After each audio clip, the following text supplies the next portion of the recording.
Hey, this is your girl, Coach T. I am back at you with another dynamic episode. Thank you guys for coming in on all of the different platforms, just supporting. If you are new, again, my name is Coach T, and me and my husband, we are just believers that once you have crossed over a bridge that once troubled you, you should hold your hand out, look back, help somebody else cross that same bridge. So we come by the name, by way of our podcast and our books and our talks and things of that nature. So sometimes the first half of the book is all about my dating life, up until I met my husband. And in that second half, my husband co-wrote with me once we made 2 books. So that's why some nights you're going to see him, some nights you're not. My husband is a hard worker and I thank God for him. But anyway, for those of y'all just joining, last week we were on the chapter, and the name of the book is Fed Up, Changed Up, Now What, by the way, by Tiara and Gregory Kerr. If you want to get you a copy so you can read along, feel free to go on Amazon or go on our website. I'll link everything in the description. But last time it was workers' compensation, okay? That was what we talked about, mixing business with pleasure, right? Today, it is called The Caring Stripper, okay? So, for y'all that's read the book already or that's been with us on other episodes, y'all know in the beginning of the book, I talked about a guy named Green Eyes, Black Lies, right? Okay, that was my first official boyfriend, right? So, we broke up. In this particular chapter, we got back together. So, I was getting ready to leave Ohio, but it just so happens, by coincidence, seemed like, right? But it just so happens that I was getting something to eat and I saw that he worked at the place I was getting something to eat at. And he's apologizing to me for what happened between us. And he's asking, to make a long story short, can he come to Atlanta with me? Because it will help him to be a better man. And at that time, I had just heard somebody say there's like 9 or 10 women to every one man in Atlanta. So I was intimidated, and I was kind of slim and stuff back then. And I was like, I don't have nothing on these girls. But he was like, you ain't got nothing to worry about. This is to make a better me, a better you, a better us, and all this here, right? So I'm still 18. I know I've been through so much at age 18, but that's my life, right?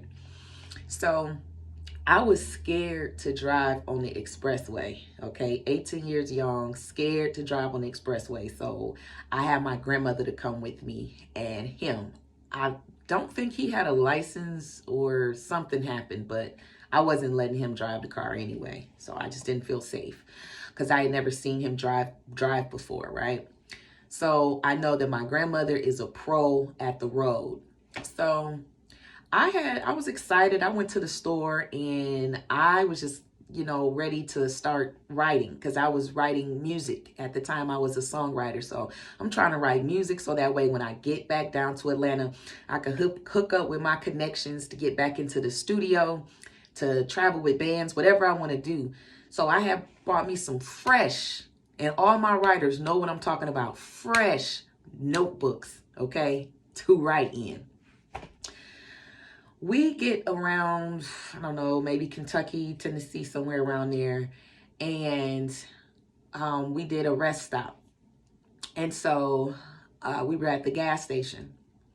So I was already a little irritated because I'm like, you're not going in. He talking about his stomach hurt and he's hungry. He was saying that just to say he was hungry. And I got mad because I'm like, you're older than me. This is a road trip and you didn't know to bring your own money? Really? Now, what set it off was when I opened up my notebook, okay? When I opened up my notebook, I saw him already writing to other females, to other girls in different states. He was already telling them he missed them, this BITCH can't drive, and all this other stuff. Like, he was dogging me out in there, but really like trying to finesse the girls. So when I saw that, his little, come out trying to make a sob story, I didn't care if he starved. And that's just how I was at that time. I really didn't. And so I told him to get out, and call somebody to come and get him. Call somebody to drive them a few hours to come and get him from there. But my grandma was like, no, T, that's not right. We can't leave this boy here. He don't know nobody. It's kind of like leaving him on the side of the road, some stuff like that. So after some convincing, I went ahead and let him stay. So when we go to Atlanta, you already know what happened. If that happened on the road, you already know the stuff that happened. So one day this young girl called out. I'm grinding. I'm working. You know what I'm saying? Like, I'm really just trying to make something out of myself at that point. So I come in the house and this young girl calls. She's like 17. And she was asking for him. I ain't gonna say his name, but I was like, who is this? You know? She tells me, and I was like, well, do you know who this is? And then she's like, no. So we start talking like that. We hit it off. There was no animosity between us. She told me that he had plans, that they'd been talking for a couple of years, which means she was a super minor when they first started talking. But she was like, yeah, he said when I graduate from high school, he's going to come and, you know, get me or send for me to come down to stay in Atlanta, and we're supposed to be together. And I said, what? So while we're talking, another young lady calls. She's a little older, but she's from Chicago. And I'm going to tell you, she don't play, okay? She does not play. But the crazy thing about it was, she said, like, I knew she wasn't lying because she told me how many steps I had inside of my house, you know, the color of my house. And y'all got to remember, this is back before maps and all that stuff could show you the interior of a house, or Zillow and all that, Truly and all of that. This was kind of like before that was popping. So for her to tell me intricate details about my grandmother's house, I was just like, wow, you know. So she had a plug, you know, she had a plug, and she was in a gang. She was not playing. Like, the plans that she had for him was not good. I'll just say that. But what I liked about that is all three of us were talking and there was no animosity between us. We realized that we were played.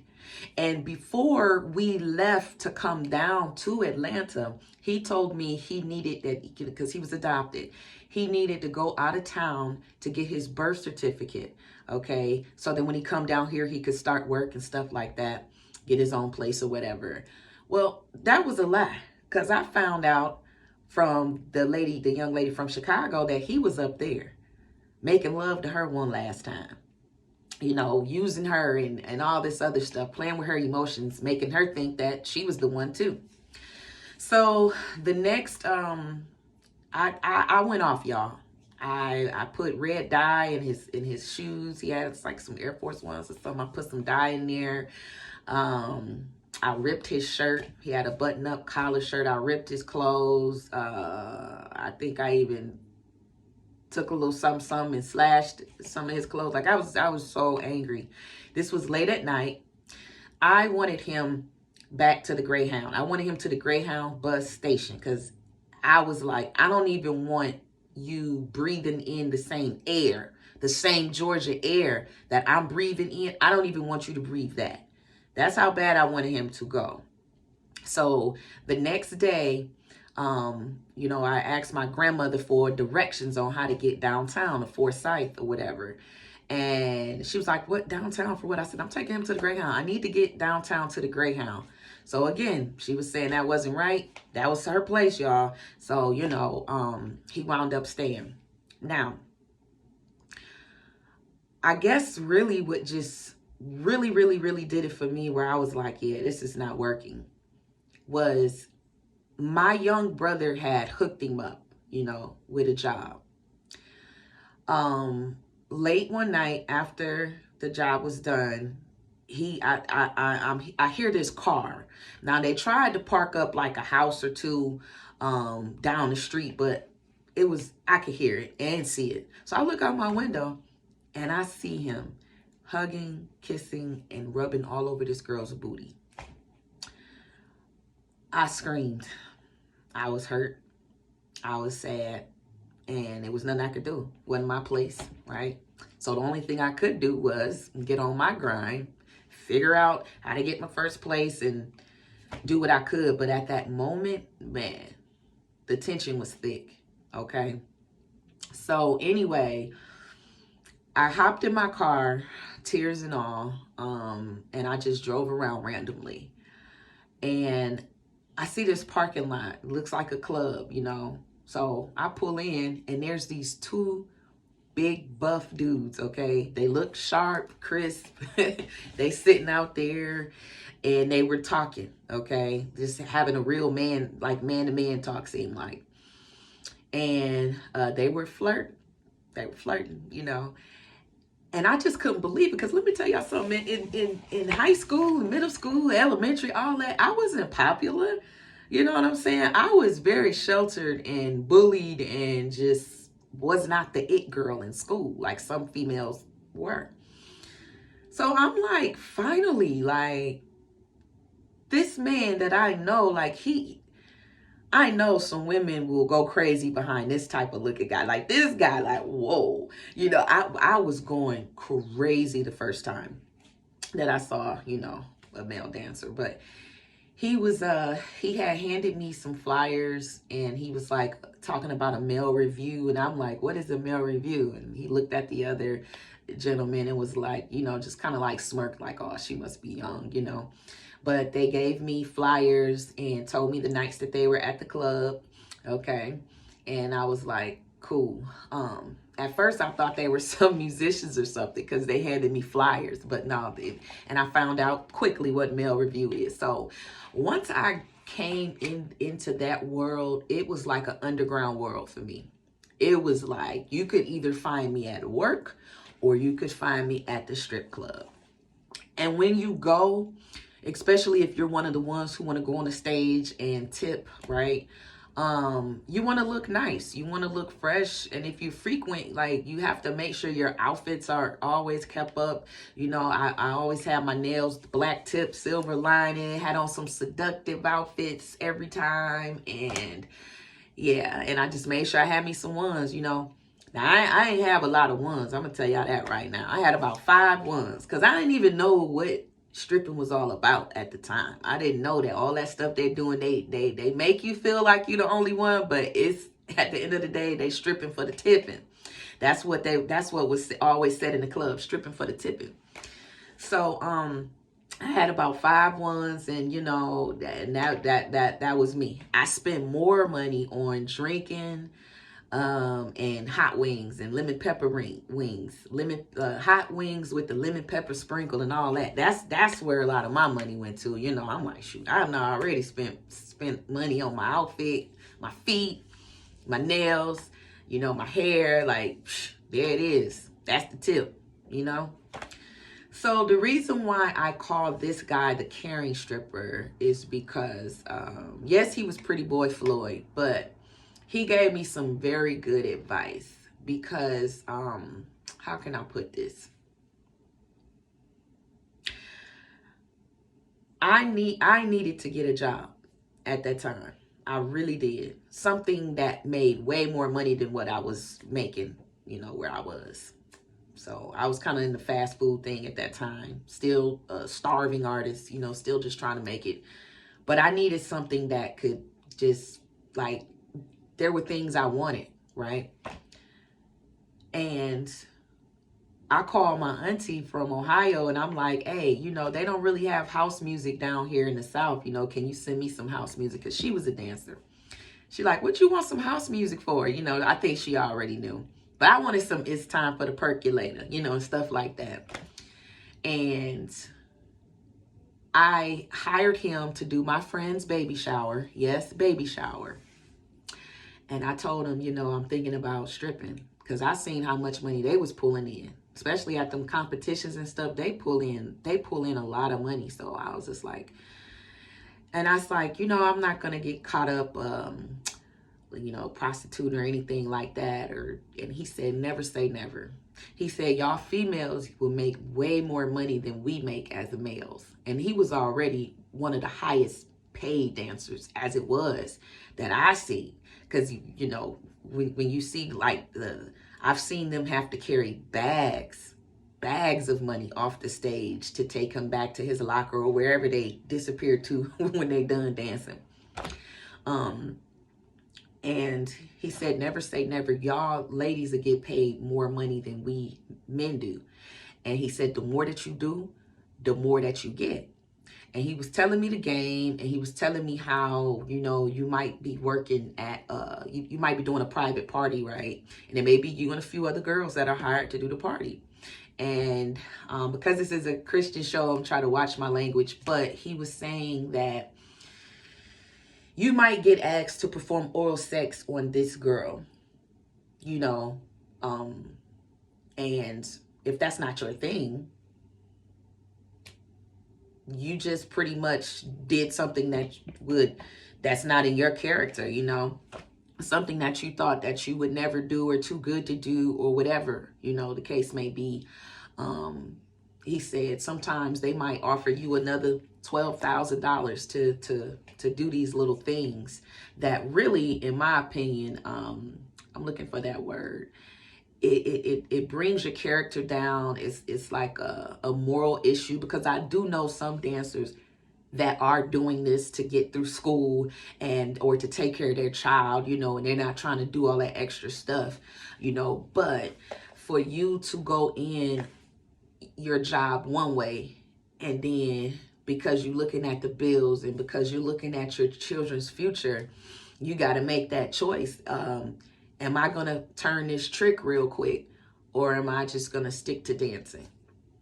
So he was telling me that if I wanted to do that, to be prepared to do some things that I said I would never do. At that point, this may sound strange, but I felt like he was like big bro, you know, just giving me advice, because I'm going to tell you, the girl I was hanging with at the time, I didn't have a good, I ain't have good judgment with friendships at the time, with some people, but she was getting ready to take me to the country road, the country dirt road, and she was telling me about all these older men that's at this place, and she was an ex-dancer, so she was telling me, she was showing me how to do girl-on-girl dancing and all of that.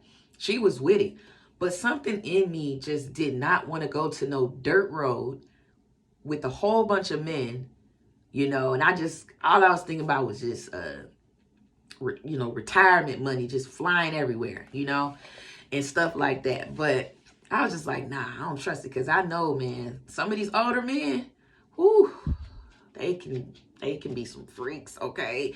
And yeah, so I was like, nah. So that's why, to me, I labeled him in my book as the caring stripper, is because he, out of the ones that I was with and the ones I would talk to and stuff, he was one of the ones to really tell me things as if he cared for me. Now, it was still a game, you know, it was what it was, but at the same time, he helped me to make my decision that that's just not my life. That's just not what I want to do, you know. And when it comes to money, I would try to think like this. If I had the money, would I still do this? And that could be from dancing, it could be pornography, or it could be something simple as being a marketing guru, or even with the drop shipping. You know, everybody talks about how lucrative it is, but if you had the money, would you really do this? So that's the kind of mindset that, you know, I was formulating, and that has helped me out a lot to make decisions. So, because it's a lot of things you can sell. It's a lot of things you can sell, but baby, your soul, who Christ died for, is invaluable, okay? Nothing could top that, because Jesus paid it all. And that's the honest to God truth. So we have to try our best to value this temple. You only get one. When I was a big girl, I used to call it a meat suit. You only get one meat suit. But I don't like that name no more. But you only get one of these. And the more we mess it up, you know, some stuff is hard to come back from. So, you know, and no disrespect to, you know, the strippers and all of that. I'm just telling how my story went, you know, my experience with that. And it's a certain game. If you're thinking about, oh, I want to date a stripper because he looks good or because he's making X amount of money, I do want you to know that a lot of times you're not the only one. Okay. I have had run-ins with a female that was mad because I did not tip her favorite dancer that night. And she was telling me she took her kids back to school money and spent it all on him to make him look good. This is a different one. This wasn't when I was messing with, but she spent her children's school money. She was in the club crying. Beautiful lady. If you saw her on the street, you would think she has everything together. But she said she spent all her children's back to school money on the stage that night because he wasn't getting a lot of tips that night. And she got mad because I wouldn't tip him. I told y'all, I only had about $5 each time. And I wasn't finna waste none on him. I wasn't. So, you know, she told me, she said, I know that there's other women. But when he's in Atlanta, he's mine. And that ain't what I'm about. But obviously, there's a lot of women who are cool with that. I'm just not. And I was just thinking, what was I thinking? If I'm up here looking for love and marriage and all of this, I was unequally yoked with the plan that God had for me all along. I was unequally yoked with my own plan. So you got to be careful, y'all. I know we want to have fun, but, you know, all the things that you do, it creates a volume. And if everything else that you're doing is too loud, you can't hear from God. You got to turn that down. And you got to turn up the volume of God.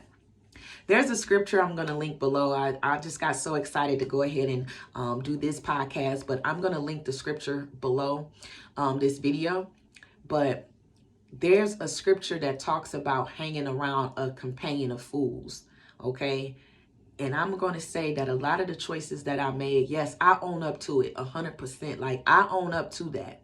But I did have some influences that just weren't taking me on the right track. So I'm going to just leave by saying this. I'm going to leave y'all with this. Like, evaluate your circle. Know who you hanging around and know what you are doing. All right? Another episode, for another time. But all this, oh, I got to get me with somebody that's got the bag, or I got to get somebody that looks good. Let me tell you, baby, that ain't always what you want. Everything that glitters is not gold. So I'm going to let y'all out. I hope that y'all had a good time. Next week is the heartless stripper. So there's one more stripper, you guys, the heartless one.